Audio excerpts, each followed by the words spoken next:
Hello, everyone. This is Keith Jackson, and welcome to Jack's Math Notebook. Right now, we're just going to get more practice on transforming the standard form of a linear equation to its Y-intercept form. And we have two examples to help us do that. And now they look a little difficult, but if we kind of take our time, in which we will, if we take our time and work through them, they're not going to be that bad at all. And so for our standard form of this linear equation, we have a negative 2x plus 40 is equal to a negative 5y. Looks a little scary, but here's what we're going to do. All right, so we're going to rewrite it over here. Negative 2x plus 40 is equal to a negative 5y. All right, what we're going to do in this case, we're going to get y over to the left side, just like we have it over here by adding 5y to both sides. And so that's what we're going to do. We're going to add 5y to both sides. And notice how we made y positive in this case.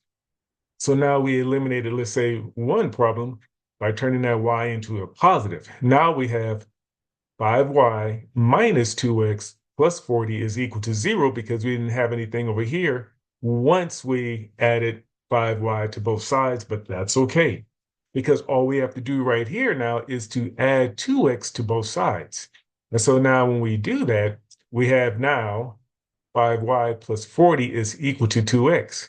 Now keep in mind, the reason why we don't have a 2x over here on the same side as y is because a 2x minus a 2x would give us 0x, nothing on this side, but we're adding a 2x over here. This is why we have the 2x over here. Now what we have to do right here to turn this into a y equals mx plus b form, and notice how it's starting to take shape now, we're going to subtract 40 from both sides. And so when we do that, we're going to follow the arrow and we will see that we have 5y is equal to a 2x minus 40. However, we still have to get that y all by itself by dividing both sides of this equation by 5. And when we divide a 5 by a 5, we get 1y or just y as we see right here. And then we're going to get a 2/5 x here because we're going to turn this into a fraction right here. And then we're going to divide negative 40 by 5, which will give us a negative 8. And so our y equals mx plus b form of this equation will be y is equal to 2/5 x minus 8, keeping in mind that 2/5 is our slope. All right, so let's go to our next one, in which we have a negative 5x plus 3y is equal to 9. Now let's rewrite it over here, in which we have a negative 5x plus 3y is equal to 9. Let us add 5x to both sides, and we're going to do that right here. And when we do that, we will get 3y is equal to 5x plus 9. Now it's starting to take form, it's starting to take shape. And now all we have to do is divide both sides of this equation by 3 to get y all by itself. And when we do that, a 3 divided by a 3 will give us 1y or just y, as you see right here.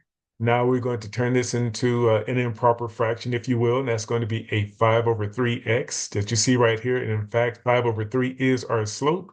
And we have x right here, and we know that 3, or I should say, we know that 9 divided by 3 will give us 3 right here. And so our new equation, or I should say our new form, will be y is equal to 5/3 x plus 3.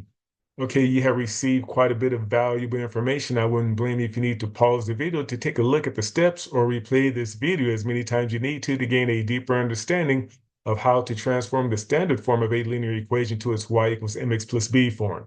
In the meantime, please comment, share, like, and subscribe to Jack's Math Notebook for more content. Thank you and goodbye.